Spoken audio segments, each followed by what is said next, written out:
Coach Mo. Hey, it's Coach Mo. Hey, it's Coach Mo. Knowing what you want to accomplish professionally is just the beginning. I'm Coach Mo, and this podcast is for young professionals and emerging leaders who want to lead, achieve, and succeed at work.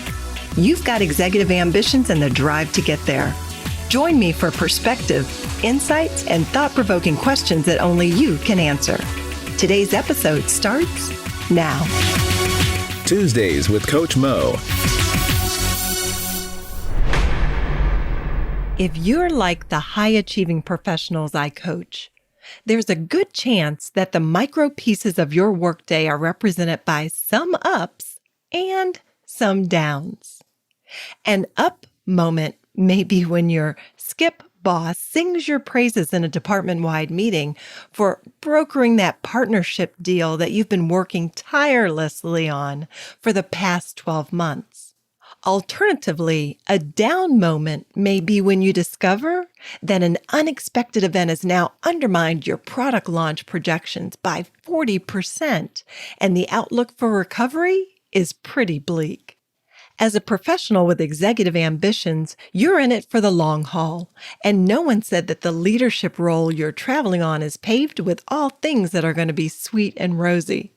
Yet, I believe the high-achieving professionals can in fact achieve their executive ambitions when they create their plan for positivity. Which is why I'm excited to share a conversation I recently had with Laura Masters of Abundance Life Coaching, who shares with me her professional wisdom on the science of positivity. Now, before we pivot to the interview, I just want to mention how young the field of study is on the topic of positivity. Emerging out of the field of psychology, positive psychology was an effort led by Dr. Martin Seligman, a researcher who gained notoriety for his well-known psychological theory of learned helplessness, which explains how humans and animals can learn to become helpless and feel that they've lost control over what happens to them. As it is explained on positivepsychology.com, Dr. Seligman was known to have become frustrated that the field of psychology was narrowly focused on the negative, with so much attention of mental illness, trauma, suffering, and pain, and relatively little focus on happiness, well-being, and strengths. That when he was elected to the position of president of the American Psychological Association back in 1998, he took that opportunity to alter the direction of the field and proposed a subfield on the study of life-giving rather than life-depleting, thus the emergence of positive psychology. As a result of research emerging from the field of positive psychology, we're learning now how to harness the power of shifting one's perspective to maximize the potential for happiness in many of our everyday behaviors. Enjoy my conversation with Laura Masters. So, Laura, what is your definition of positivity? You know, my definition of positivity would probably lie in the idea that it's a frame of mind, that it's a practice and a way of being that's being leans on the edge of optimism in your attitude. And you're the kind of person who looks for solutions. You see the good in things. You expect results and success. And it's like a muscle you cultivate and a viewpoint and a way of being in the world. I love that. A muscle you cultivate. You know, some time ago, I took advantage of a free course at Coursera with Dr. Barbara Fredrickson. What is she, out of UNC? And it was a course on positive psychology. And I do recall her sharing her research around Broaden and Build. Will you share with our audience what that research is all about and what are some of the outstanding insights? Yeah. So I love the broaden and build theory. She talks about the power of positive emotions, and positive emotions are what make up positivity.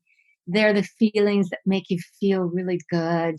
You know, they're that, joy, happiness, tranquility, enthusiasm, appreciation, gratitude, all those feelings. And when those feelings are those are the ones you're experiencing, then what happens is it sets you up to see the world differently. You're in a positive spot. It's where human beings create. It's where they are able to see more, register more, have more expansive thinking. You're more able to attend to others. You're open to ideas. You want to explore. You connect better. You have more safety. It opens up your mind. And so it broadens your ability to take in life, to experience life, to try life, all that stuff. And what that does eventually is that it broadens. So broadens and then builds your resources, because as you do all of that, you gain more knowledge, you gain more skills, you have more abilities, you meet people, you make connections, things start to snap and check and move in your life. Mhm. You make more relationships, and together all that, what that does is gives you on a daily basis the experience of being healthier, happier, some more personal fulfillment, and you have more success in your life. And then it just begins that big cycle, because all of that happens then leaks you around to having the positive emotions, because you're in this beautiful loop and it continues to circle and circle, which is Mhm. completely different than when you're sad or depressed or angry or frustrated.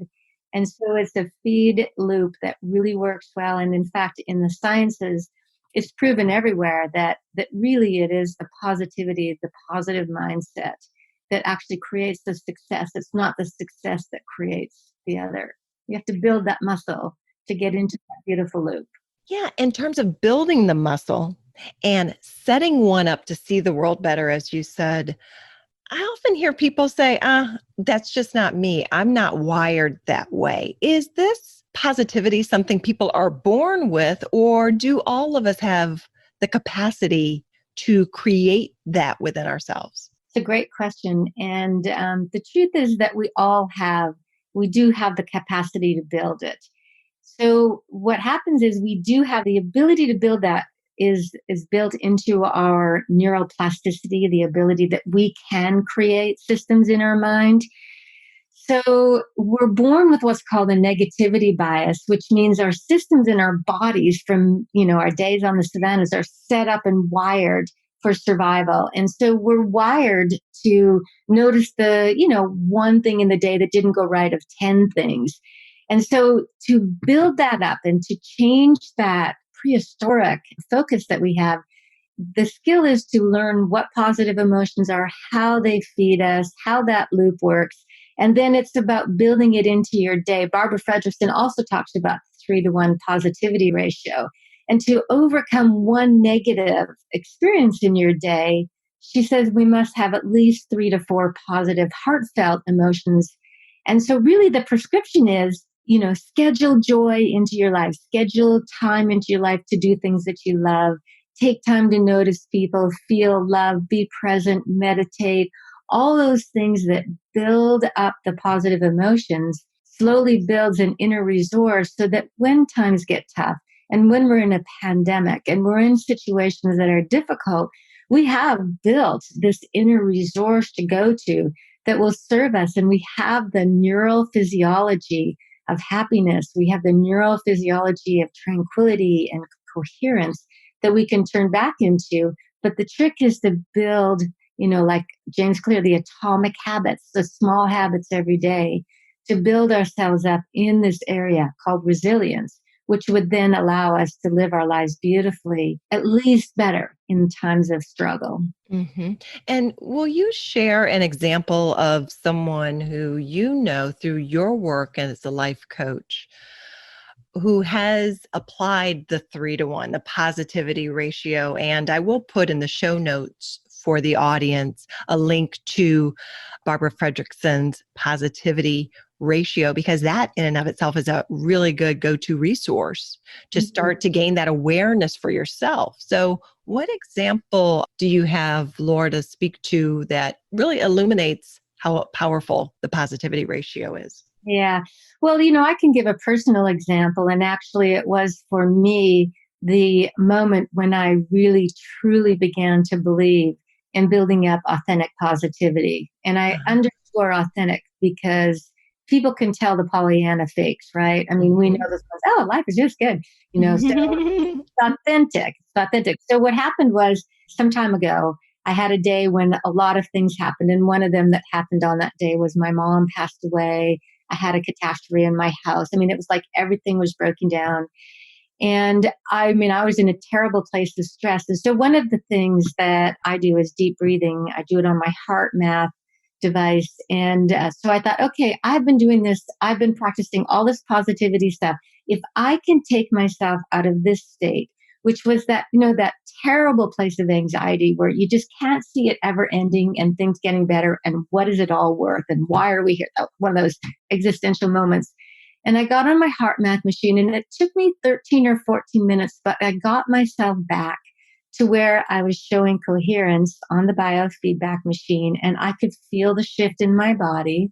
And then after that, I thought, okay, so that's one. And then I went out to my garden and I looked at my flowers and I did a little bit of gardening. And then, so that was just enjoying the moment. Then I came back into my office and I wrote a few thank you notes to some friends who had done some nice things lately, going over those positive things. And then I went for a run and I built myself up physically. And by the end of the day, I was back in a good place and able to handle things that were going on because I truly used that ratio. Mm-hmm. And you took control and took certain steps to create that for yourself. Mm-hmm. Oftentimes I hear the term positivity used interchangeably with happiness. What is the distinction between the use of that terminology or the ideas of happiness compared to positivity? Well, happiness is a feeling and positivity is more like a mindset. So happiness can't always be in your control. It often depends on outside things happening. When my kids appreciate me, when my love does this, or, when good things happen in my life. So positivity is a mindset and a muscle and a skill set that you work on. Happiness is generally short-lived. Like when you think about even when you're so happy, that ends. Positivity is a muscle that can go on and serve you for a long time. Happiness is a disposition. Positivity is life-changing and it will really change you. It leads to contentment. And positivity is a choice that you can make. Happiness is a feeling that settles from other things that have happened or you've noticed or things that you felt inside. And so happiness is a feeling and positivity is a gorgeous mindset and skill set that you can build for yourself that lasts over time. Mm-hmm. Has some longevity to it. And Right. When you think of, let's say, a listener now wants to take some definitive action and they want to step away from any computer, so going to a positivity ratio is not their thing. What are some options for someone to do right now within the hour to generate positivity in their life? What resources are available? Well, positive emotions arise when we have a meaningful experience. So I would suggest that they, first of all, a couple of minutes of really deep breathing never hurts.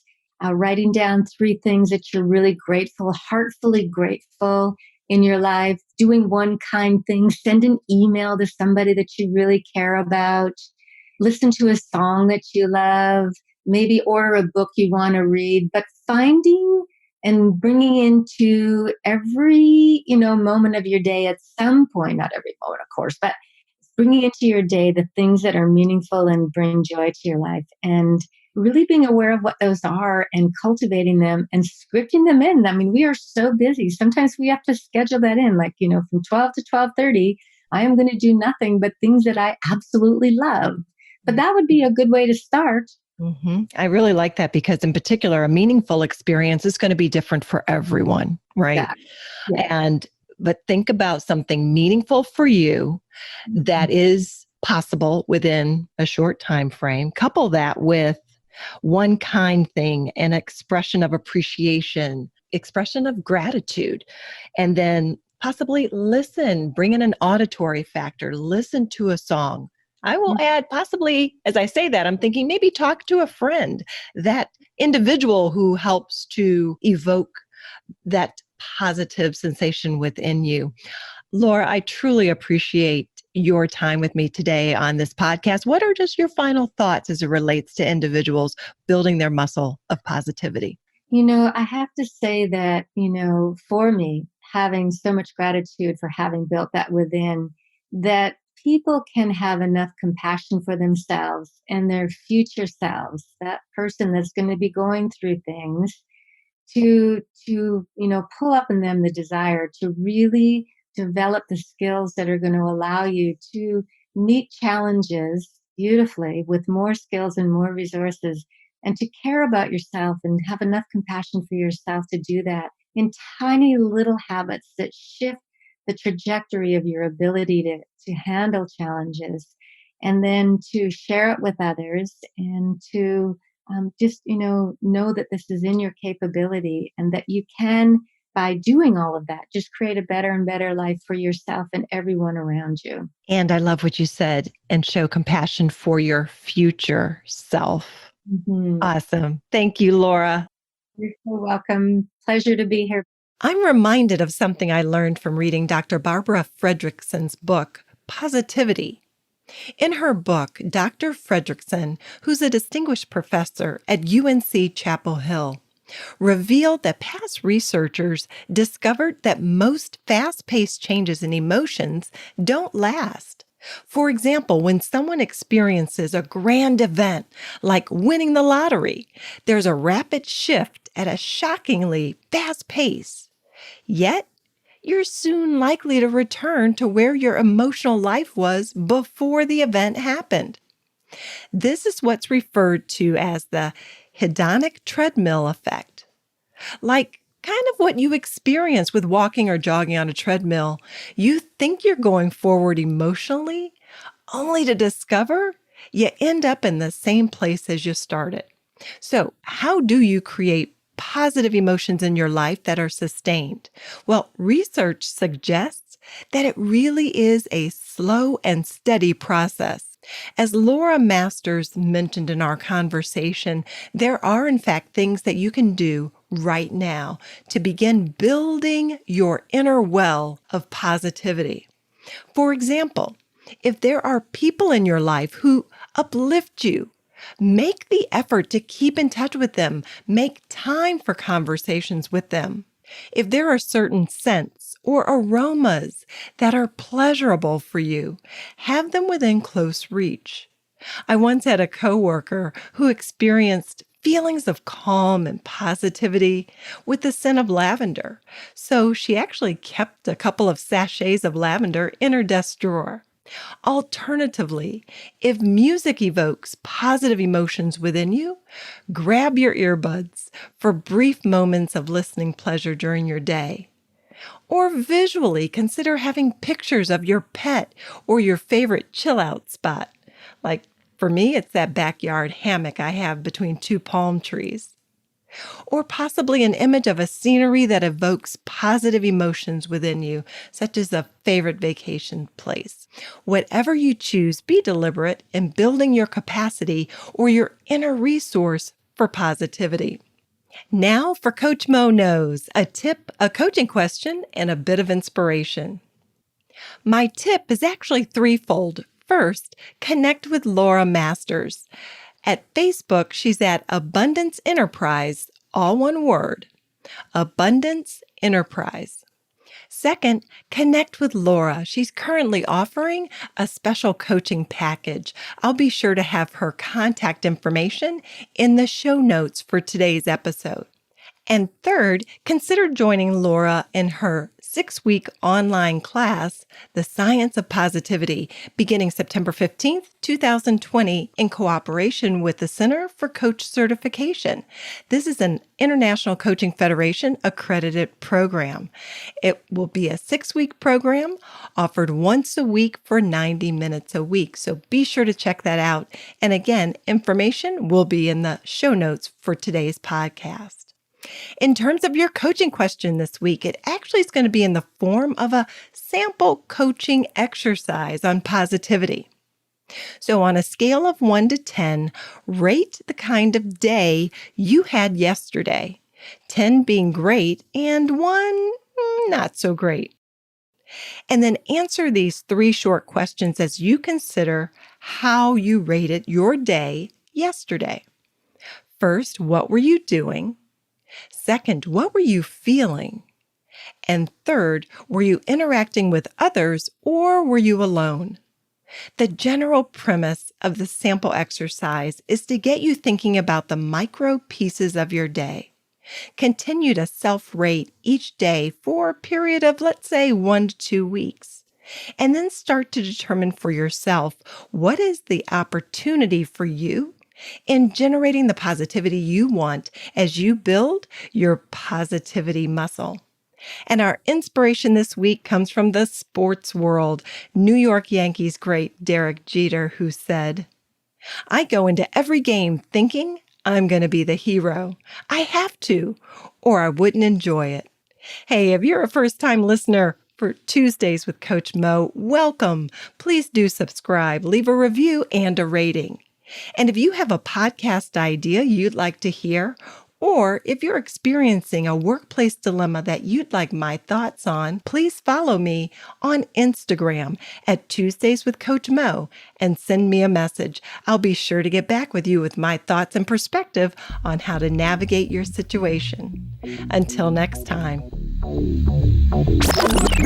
That's a wrap for this episode of Tuesdays with Coach Mo. Showing up here tells me you're willing to invest in yourself and your career. Get additional resources at TuesdaysWithCoachMo.com. Please subscribe and leave a review. I'd love to get your feedback. Till next time, this is Coach Mo signing off. Tuesdays with Coach Mo.